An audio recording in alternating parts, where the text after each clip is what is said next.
And in the Red Sea, Yemen-based Houthis have struck another commercial ship in the Gulf of Aden. The rebel group claims an American-flagged vessel was critically hit with a number of missiles. The Houthis also claim to have fired long-range missiles towards Israel.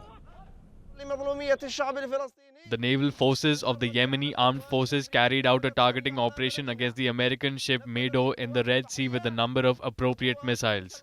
The missile forces also fired a number of winged missiles at Israeli targets in the occupied Palestine, successfully hitting the targets, thanks to God. Now, U.S. officials did confirm that a commercial vessel was in fact struck, but did not sustain any major damage. The Iran-backed group had issued another round of threats against American, British, and Israeli ships passing through the Red Sea. Now, this comes as reports emerge of the Houthis striking a deal with Russia and China for safe passage of their commercial ships. Meanwhile, Washington continues to strengthen its forces in the region. The aircraft carrier USS Dwight D. Eisenhower has been in the thick of all the action. The carrier group's captain says that his fleet has been attacked by the Houthis every single day for the last 4 months.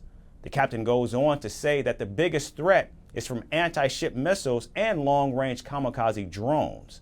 He states the U.S. Navy has not deployed its aircraft carriers at this scale since World War II. The Houthis are the biggest threat we've seen, end quote.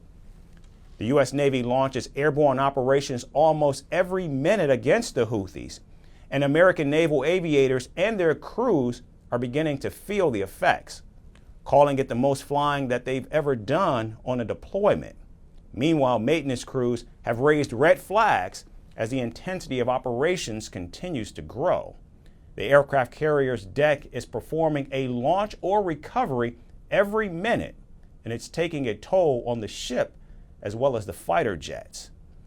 Still, the Houthis continue to arm themselves with low-cost, long-range weapons, and fighters of the rebel group are even storing rocket launchers, anti-ship missiles, and long-range drones in their homes.